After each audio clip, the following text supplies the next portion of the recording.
Hi hello friends, ಇವತ್ತಿನ topic ಬಂದು ಗಜರಿಕಾಯಿ ಹಲ್ವಾ ಮಾಡೋದು ನೋಡೋಣ ಬರ್ರಿ. ಗಜರಿಕಾಯಿ ಹಲ್ವಾ ಮಾಡಲಿಕ್ಕೆ ಒಂದು ಅರ್ಧ kg ಗಜರಿಕಾಯಿ ತೊಗೊಂಡಿನಿ. ಒಳ್ಳೆ ಕ್ವಾಲಿಟಿ ಇದು ಜವಾರಿ ಗಜರಿಕಾಯಿ.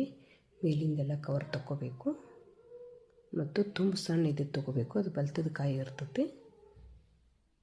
ಇದು ಮಟ್ಟೆ ಹೆರ್ಚ್ಕೋಬೇಕು. ಭಾಳ ಸಣ್ಣದಾಗಿನೂ ಹೆರ್ಚ್ಕೋಬಾರ್ದು, ಭಾಳ ದಪ್ಪದಾಗಿನೂ ಹೆರ್ಚ್ಕೋಬಾರ್ದು. ಮೀಡಿಯಮ್ ಇದರಲ್ಲಿ ಹೆರ್ಚ್ಕೋಬೇಕು. ಎರಿಮೆಣೆಲೆ ಎಲ್ಲ ಕ್ಲೀನಾಗಿ ತೊಳ್ಕೊಂಡು ಹೆರ್ಸ್ಕೋಬೇಕು. ಡ್ರೈ ಫ್ರೂಟ್ಸ್ ಎಲ್ಲ ಕಟ್ ಮಾಡ್ಕೊಲಿಕತ್ತೀನಿ. ಹಂಗೆ ಹಾಕಿದ್ರೆ ಸರಿಯಾಗಂಗಿಲ್ಲ.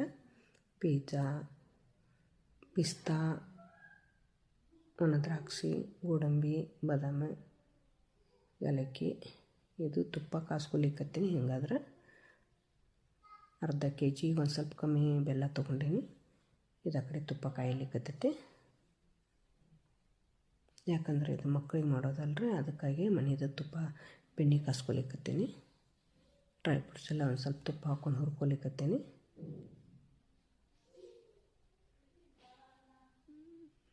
ಕೆಂಪಾಗಂಗೆ ಹುರ್ಕೋಬೇಕು. ಹಸಿದಾಕಿರಟ್ಟು ಸರಿ ಆಗಂಗಿಲ್ಲ. ಅದ್ರೊಳಗೆ ಹೆರ್ದದ್ದು ಕ್ಯಾರೆಟ್ ಹಾಕ್ಕೊಂಡು ಹುರ್ಕೋತೀನಿ. ಇದು ಚಲೋದಂಗೆ ಹುರ್ಕೋಬೇಕು. ಮತ್ತು ಸ್ವಲ್ಪ ತುಪ್ಪ ಹಾಕೋತೀನಿ. ಆ ಕಡೆ ತುಪ್ಪ ಕಾಯ್ಲಿಕ್ಕತ್ತೈತಿ. ಕಾದ ಬಳಿಕ ಹಾಕ್ಕೋಬೇಕು.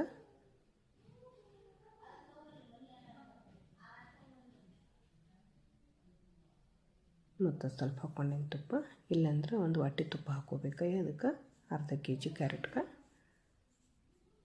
ಒಂದು ಗ್ಲಾಸ್ ಹಾಲು ಹಾಕ್ಕೊಲಿಕತ್ತೀನಿ. ಹೆಚ್ಚಾದರೂ ಹಾಕ್ಕೋಬೋದು, ನೀವು ಹಾಕ್ಕೊಲಿಲ್ಲ ಅಂದರೂ ನಡೀತದೆ ರೀ. ಹಾಲು ಹಾಕ್ಕೊಂಡ್ರೆ ಟೇಸ್ಟಿ ಭಾಳ ಆಗ್ತದೆ. ಬೆಲ್ಲ ಹಾಕ್ಕೊಲಿಕತ್ತೀನಿ. ಬೆಲ್ಲದ ಹಲ್ವ ಭಾಳ ಚಲೋ ಆಕತ್ತೆ ರೀ. ಮಾಡಿ ನೋಡ್ರಿ ಒಂದು ಸಲ. ಸಕ್ಕರೆಗಿಂತನೂ ಚಲೋ ಆಗ್ತದೆ. ಹೆಲ್ದಿಗೂ ಕೂಡ ಒಳ್ಳೆಯದು. ಗದ ಕುದಿಬೇಕಾದ ಬೆಲ್ಲ ಒಳಗೆ ಹಾಲು ಅದು ಇದು ಹುರಿದದ್ದು ಡ್ರೈ ಫ್ರೂಟ್ಸ್ ಹಾಕ್ಕೋತೀನಿ. ಇದು ಏಲಕ್ಕಿ ಗಸಗಸೆ ಹುರಿದದ್ದು ಸಣ್ಣ ಮಾಡಿ ಇಟ್ಕೊಂಡೇನಿ, ಅದು ಹಾಕ್ಕೊಂಡೇನಿ. ಸ್ವಲ್ಪ ಜಾಜಿಕಾಯಿ ತುರ್ಕೊಲಿಕತ್ತೀನಿ. ಸ್ವಲ್ಪ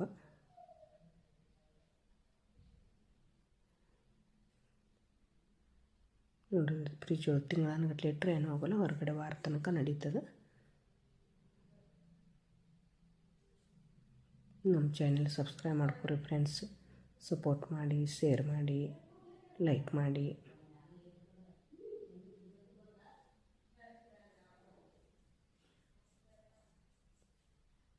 ಥ್ಯಾಂಕ್ ಯು ಫ್ರೆಂಡ್ಸ್.